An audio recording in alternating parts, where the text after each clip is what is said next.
नमस्कार, आपके साथ मैं हूं सबीना तामंग देशमुख। धनतेरस 2025 आपकी जिंदगी में बहुत सारी खुशियों की बरसात लाने वाला है। आपकी जिंदगी को तरक्की से भरने वाला है और साथ ही साथ ये धनतेरस आप पर धन की अपार वर्षा करने वाला है। लेकिन इससे पहले जान लेना जरूरी है इसके धार्मिक महत्व को, इसके आध्यात्मिक महत्व को और साथ ही इसके वैज्ञानिक महत्व को। और ये भी समझ लीजिए कि धनतेरस का दिन किस तरह से, कौन सी चीजों के जरिए आपकी जिंदगी में एक अलग बड़ा ही चमत्कारिक बदलाव ला सकता है। क्योंकि इस दिन ना मिट्टी भी सोना बन जाती है, मिट्टी की कीमत भी सोने जितनी ही हो जाती है। भले ही वो मिट्टी का दिया हो, मिट्टी का घड़ा हो, लेकिन कहा जाता है कि यही मिट्टी सोना बनकर आपकी जिंदगी को खुशियों से भर देती है। अर्थ, महत्व, रहस्य सब आज जानेंगे आप, क्योंकि हम धनतेरस की बात कर रहे हैं। एक ऐसा पर्व जो न सिर्फ दिवाली की शुरुआत का संकेत है, बल्कि समृद्धि, स्वास्थ्य और सकारात्मक ऊर्जा का भी प्रतीक है। तो जानते हैं आखिर धनतेरस क्या है, क्यों मनाया जाता है, क्या करना चाहिए और क्या नहीं। 2025 में ग्रह नक्षत्र आखिर क्या संकेत हमें और आपको दे रहे हैं। देखिए, धनतेरस दो शब्दों से बना है। धन यानी कि समृद्धि, तेरस यानी कि त्रयोदशी तिथि। कार्तिक पक्ष की त्रयोदशी को भगवान धन्वंतरी समुद्र मंथन से अमृत कलश लेकर प्रकट हुए थे। इसलिए इस दिन को आयुर्वेद और स्वास्थ्य के देवता धन्वंतरी के जन्म दिवस के रूप में मनाया जाता है। और यही कारण है, यही वजह है कि इस दिन स्वास्थ्य, धन और लंबी आयु की कामना की जाती है। एक अन्य कथा के अनुसार एक पत्नी ने अपने पति की अकाल मृत्यु रोकने के लिए द्वार पर दीप जलाए, सोने चांदी का ढेर लगाया ताकि यमराज भ्रमित होकर लौट जाएं। इस पौराणिक कथा से यमदीप दान की परंपरा भी शुरू हुई, यानी घर के बाहर दीप जलाकर यमराज से सुरक्षा की प्रार्थना करना। यानी कि इस दिन तो यम भी देवता बन जाते हैं। 2025 में धनतेरस आखिर कब है, कौन से योग बन रहे हैं, ये भी बताते हैं। देखिए, साल 2025 में धनतेरस जो है वो अब 18 अक्टूबर को या फिर कोई 19 अक्टूबर को भी मना रहा है। कार्तिक कृष्ण त्रयोदशी तिथि 18 अक्टूबर दोपहर 12:18 से शुरू हो जाएगी, जो कि 19 अक्टूबर दोपहर 1:51 तक रहेगी। इस बीच पूजा का शुभ मुहूर्त शाम 5:49 से लेकर 8:18 तक रहेगा। खरीदारी का शुभ समय, जो कि हर कोई जानना चाहता है, यह शुभ समय रहेगा शाम 7:16 से 8:20 तक। और इस वर्ष ना धनतेरस पर ब्रह्म योग बन रहा है और साथ ही उत्तरा फाल्गुनी नक्षत्र का संयोग बन रहा है और ये अत्यंत शुभ संयोग माना गया है। साथ ही सूर्य और मंगल की युति हो रही है, जो आत्मविश्वास, ऊर्जा, सफलता के संकेत देती है। और सबसे खास गुरु यानी कि बृहस्पति इस बार 12 साल बाद कर्क राशि में उच्च स्थिति में रहेंगे। जी हाँ, उच्च स्थिति में, जिसमें समृद्धि के योग और भी बढ़ जाते हैं। देखिए, अब ये भी बताते हैं कि धनतेरस पर क्या करना चाहिए, क्योंकि इन कथाओं के जरिए तो आपने बहुत कुछ समझ लिया, योग भी समझ लिए, शुभ संकेत भी समझ लिए, लेकिन करें क्या। कहीं ऐसा तो नहीं कि हमने मुहूर्त तो जान लिया, लेकिन मुहूर्त पर आखिर करना क्या है, इस दिन की महत्ता कितनी बढ़ जाती है, और इतने खास योग को, इतने खास दिन को हम यूं ही ना गवा दें। भगवान धन्वंतरी, माता लक्ष्मी, कुबेर और गणेश जी की पूरे विधि विधान के साथ और संपूर्ण आस्था के साथ पूजा अर्चना इस दिन साधक को करनी चाहिए। और हाँ, यमराज के नाम पर दीपदान जरूर करें, ताकि आपका परिवार किसी भी तरह के संकट से, अकाल मृत्यु से बच सके। और इसे घर के बाहर दक्षिण दिशा में रखना बेहद शुभ होता है। यानी कि एक ऐसा दिया जिसमें चारों तरफ से लौ जल रही हो, सरसों का तेल हो, उसके ऊपर काले तिल हो, और साथ ही साथ एक ऐसी प्लेट जिसे आपने या तो गेहूं से या फिर चावल से भर दिया और उसके ऊपर ये दिया रखा हो। साथ ही सोना, चांदी, तांबे या स्टील के बर्तन भी खरीद सकते हैं अपनी आर्थिक क्षमता के अनुसार, अपनी श्रद्धा के अनुसार। क्योंकि कहा जाता है कि धनतेरस के दिन खरीदी गई धातु आने वाले संपूर्ण साल में समृद्धि लाती है। घर की साफ सफाई बहुत जरूरी है। सिर्फ सुंदर सामान ही नहीं, बल्कि घर की साफ सफाई, हर कोने की साफ सफाई और सजावट बेहद जरूरी है, क्योंकि माँ लक्ष्मी स्वच्छ घर में ही प्रवेश करती है। दान करना बिल्कुल ना भूले। विशेष रूप से गरीबों को दीपदान करें, दीप दें, मिठाइयाँ दें, वस्त्र दें, बहुत शुभ माना गया है। और क्या नहीं करना चाहिए, क्योंकि कई बार हम ये तो जान लेते हैं कि हमें क्या क्या करना चाहिए, पर ये जानते ही नहीं है कि क्या नहीं करना चाहिए। तो इस दिन झगड़ा बिल्कुल ना करें, किसी के साथ कोई वाद विवाद नहीं। घर में वैसे तो कभी अपने माता पिता या अपने बड़ों का अपमान नहीं करना चाहिए, उनसे जुबान नहीं लड़ानी चाहिए, लेकिन इस दिन तो बिल्कुल भी नहीं। फिर चाहे आप कितने भी विधि विधान अपना लीजिए, कहा जाता है इसका कोई लाभ नहीं होता। कटु वचन बिल्कुल ना बोलें और किसी का अपमान तो बिल्कुल भी ना करें, खासतौर पर बुजुर्गों का या फिर स्त्रियों का। देखिए, अशुद्ध या फिर टूटे बर्तन घर पर बिल्कुल ना रखें। कर्ज या उधारी देने से बचा जाना चाहिए। देखिए, अगर किसी को ज़रूरत है और आपकी आर्थिक क्षमता ये कहती है कि आपको उसे देना ही है, तब तो फिर ये एक अलग परिस्थिति है। लेकिन इस दिन कोशिश करनी चाहिए कि आपके घर से लक्ष्मी कहीं और ना जाए, और फिर उधारी ना आप लें और ना ही किसी को दें।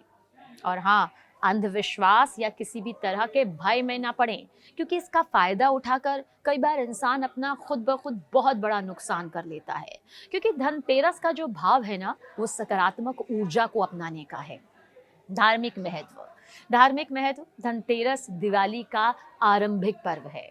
ये देवी लक्ष्मी, माँ लक्ष्मी और भगवान धनवंतरी की आराधना का दिन है। ये हमें याद दिलाता है कि सच्चा धन केवल पैसा नहीं, बल्कि स्वास्थ्य और ज्ञान भी है। भगवान धनवंतरी का जन्म दिवस होने के कारण इसे आयुर्वेद दिवस के रूप में भी मनाया जाता है। यमराज को दीपदान और जीवन में दीर्घायु और सुरक्षा का प्रतीक माना जाता है। कुबेर की पूजा आर्थिक स्थिरता का प्रतीक है। लक्ष्मी पूजन बहुत जरूरी है। कहा जाता है इससे सिर्फ धन ही नहीं, बल्कि सुख शांति भी आपके द्वार से आपके घर के कोने कोने में प्रवेश करती है। और देखिए, आध्यात्मिक महत्व को भी समझ लीजिए। धनतेरस ना आत्मचिंतन का दिन है। ये दिन हमें सिखाता है कि धन केवल संग्रह करने की वस्तु नहीं है, बल्कि सदुपयोग और सेवा का माध्यम भी है। जब हम धन, स्वास्थ्य और जीवन तीनों का ये संतुलन बनाए रखते हैं ना, तभी वास्तविक समृद्धि हमारे द्वार से घर के अंदर प्रवेश करती है। जैसे दीप जलाने का भाव अंधकार को मिटाने का, अंधकार पर प्रकाश की विजय का प्रतीक है। अज्ञान पर ज्ञान का विजय दिवस है कि भले ही हमें कुछ चीजें लुभाती ना हो, लेकिन अगर वो हमारा अज्ञान है, अज्ञान का अंधेरा है, तो इस दिए को जलाकर ज्ञान को समझा जाए। जब हम अपने भीतर का अंधकार मिटाते हैं ना, तभी लक्ष्मी का प्रकाश हमारे जीवन में देखिए प्रवेश करता है।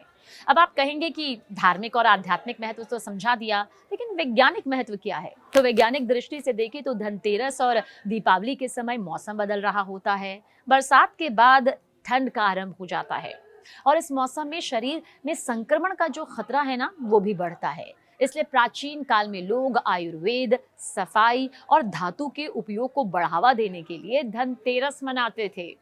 दीपक जलाने से वातावरण की आर्द्रता कम होती थी और जो पवित्र धुआं यहाँ पर निकलता था, उससे मच्छर और कीट भी दूर रहते हैं। और इस तरह दीपदान का भी वैज्ञानिक कारण है, ये स्वास्थ्य से जुड़ा हुआ है।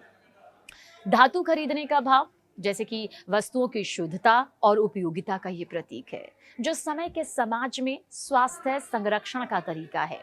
धनतेरस दरअसल हमें ये संदेश देता है कि समृद्धि केवल धन से नहीं आती, बल्कि सकारात्मक सोच, शुद्ध कर्म और अच्छे स्वास्थ्य से भी आती है। क्योंकि जब हम शरीर से, मन से और घर से तीनों को पवित्र करते हैं, तभी सच्ची लक्ष्मी घर आती है। तो इस धनतेरस केवल बर्तन या गहने ही ना खरीदें, बल्कि सद्भावना, आत्मविश्वास और आशीर्वाद भी अपने जीवन में जोड़ें। धनतेरस और सोना, जी हाँ, चांदी, मिट्टी के दीपक का भी अपना धार्मिक महत्व है। क्योंकि धनतेरस का दिन ना केवल धन अर्जित करने का दिन नहीं है, बल्कि दैवीय ऊर्जा को अपने जीवन में बुलाने का, आमंत्रित करने का एक बहुत ही पवित्र अवसर है, सुनहरा अवसर है।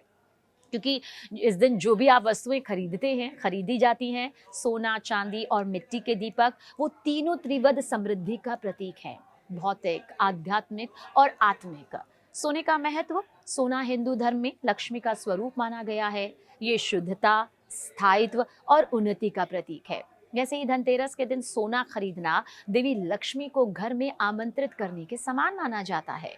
पौराणिक मान्यता है कि भगवान कुबेर के खजाने में सोना ही सर्वश्रेष्ठ धातु है, इसलिए इस दिन सोना खरीदना कुबेर कृपा और लक्ष्मी प्राप्ति दोनों का प्रतीक है। ये भी माना जाता है कि इस दिन खरीदा गया सोना आने वाले वर्ष में घर की आर्थिक स्थिति को स्थिर करता है और दरिद्रता दूर करता है। चांदी का महत्व तो चंद्रदेव से जुड़ा हुआ है, जो मन की शांति, ठंडक और संतुलन का प्रतीक है। धनतेरस पर ना चांदी के बर्तन और सिक्के खरीदना सौभाग्य और समृद्धि को स्थिर करने का संकेत है।